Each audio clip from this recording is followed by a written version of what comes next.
தமிழகத்தில் 39 தொகுதிகளுக்கு 57 IAS அதிகாரிகளை வாக்கு எண்ணும் பார்வையாளர்களாக நியமித்து இந்திய தேர்தல் ஆணையம் உத்தரவிட்டிருக்கிறது. அண்மை செய்தியாக நாம் பார்த்துக் கொண்டிருக்கிறோம்.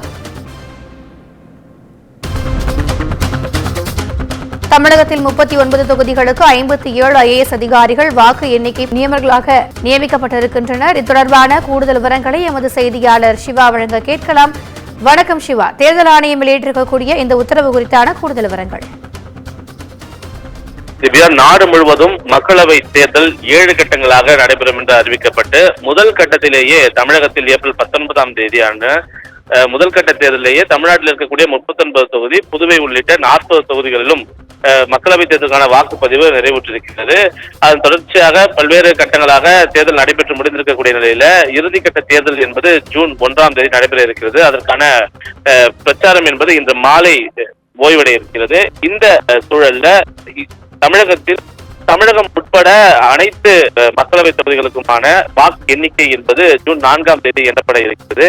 எனவே தமிழ்நாட்டில் இருக்கக்கூடிய 39 மக்களவை தொகுதிகளுக்கும் உதவி தேர்தல் அலுவலர்கள் நேற்று தினம் கூடுதலாக நியமனம் செய்யப்பட்டிருந்தார்கள். இந்த நிலையில தேர்தல் வாக்கு எண்ணிக்கை என்பது முழு வீச்சில் சுமூகமாக நடைபெற வேண்டும் என்பதற்காக கூடுதலாக தேர்தல் பார்வையாளர்கள் என்பது தற்போது இந்திய தேர்தல் ஆணையம் மூலமாக நியமிக்கப்பட்டிருக்கிறது.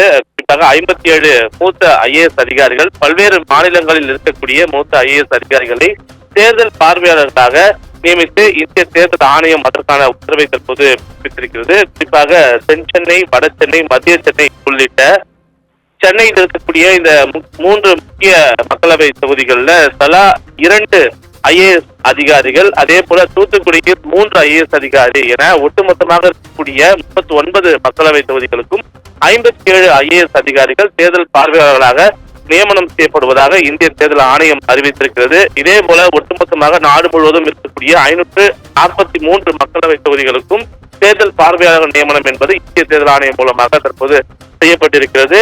ஜூன் 4ஆம் தேதி வாக்கு எண்ணிக்கை சுமூகமாக நடைபெற வேண்டும் என்பதற்காக பல்வேறு பாதுகாப்பு பணிகளில் துணை ராணுவம் உள்ளிட்ட பலரும் ஈடுபடுத்தப்பட்டிருக்கக்கூடிய நிலையில வாக்கு எண்ணக்கூடிய மையங்களில் தேர்தல் பார்வையாளர்கள் மூலமாக இதனை முழுமையாக கண்காணிக்க வேண்டும் என்பதற்காக இந்த தேர்தல் பார்வையாளர்கள் மூத்த IAS அதிகாரிகளாக இருக்க வேண்டும் என்பதற்காக இந்த நியமனமும் இந்திய தேர்தல் ஆணையம் மூலமாக தற்போது நியமனம் செய்யப்பட்டிருப்பது குறிப்பிடத்தக்கதாக பார்க்கப்படுகிறது. திவ்யா,